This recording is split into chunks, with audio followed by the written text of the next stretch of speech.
বন্ধুরা, কেমন আছো তোমরা সবাই? আশা করছি তোমরা সবাই ভালো আছো আর আমিও ভালো আছি। তো চলো বন্ধুরা, তোমাদের সাথে একটা নতুন রেসিপি আমি শেয়ার করব। সেটা হলো আজকে আমি ঘরে কিভাবে ঘি তৈরি করে সেটাই আমি দেখাবো।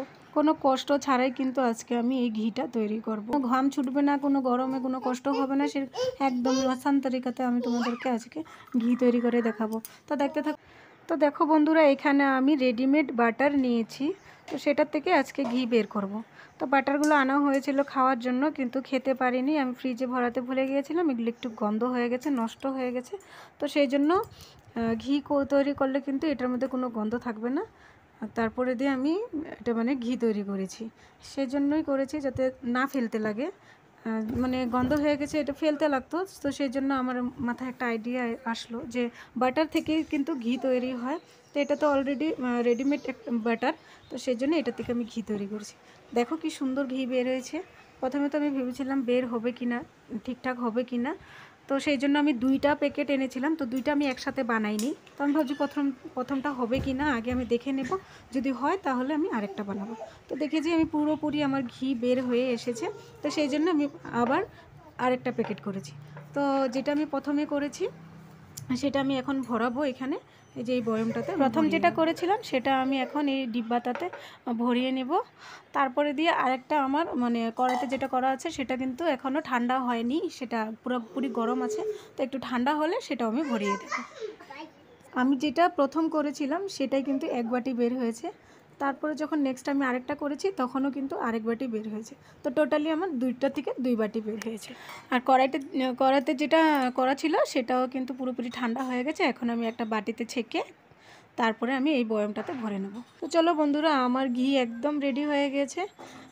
তো এখন আমি একটু গরম গরম ভাত দিয়ে খেয়ে টেস্ট করে দেখব যে কি পারফেক্টলি ঘি হয়েছে কি না।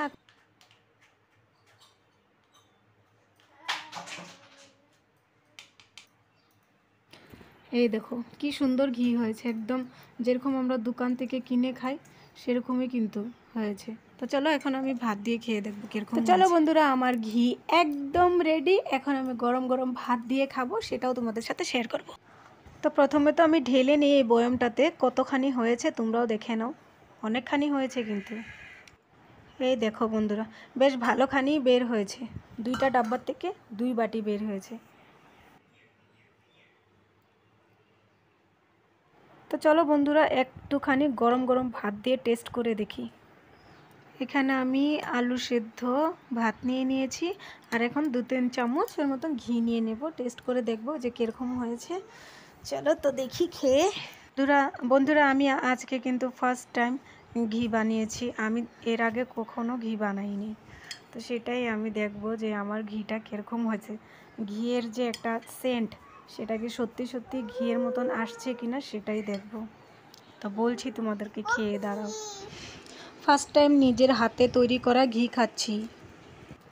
সত্যি একদম পুরো যেরকম আমরা দোকান থেকে কিনে ঘি খাই সেরকমই কিন্তু পুরোপুরি হয়েছে। আর মানে স্মেলটা যে একদম পুরোপুরি পিওর ঘি, ঘরে বানানো, মানে সেই স্মেলটাই কিন্তু এসেছে ঘিটার মধ্যে। তো চলো বন্ধুরা, আজকের আমার যদি এই ঘিয়ের রেসিপিটা তোমাদের ভালো লেগে থাকে তাহলে একটা লাইক করে দিও, আর কমেন্ট করে আমাকে জানাবে যে আমার ঘিয়ের রেসিপিটা তোমাদের কীরকম লেগেছে। তো চলো বন্ধুরা, আজকের জন্য বিদায় নিচ্ছি। তো নেক্সট আরেকটা ভিডিও নিয়ে আসব। তো আজকের জন্য এইটুকুই ছিল। টাটা। লাইক কিন্তু করতে ভুলবে না, একটা লাইক কিন্তু দিয়ে দিবে তোমরা সবাই, ঠিক আছে? Bye bye.